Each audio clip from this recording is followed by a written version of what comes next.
Meron tayo ditong Huawei Y9 Prime. Check natin kung anong issue.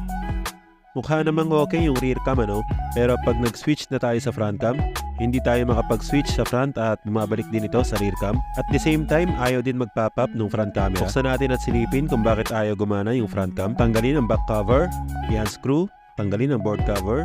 Ito na guys, yung pop-up camera. Dito ay malalaman natin kung bakit ayaw gumana ng front cam. Sisilipin natin sa microscope at una nating i-check yung front camera connector. So ayan, mukhang okay naman at napakalinis. Sunod naman nating i-check yung front camera flex. Ayan guys, as you can see, may punit pala yung flex ng front camera kaya siguro ayaw gumana. So magpapalit tayo ng front cam, then titignan natin kung gagana na.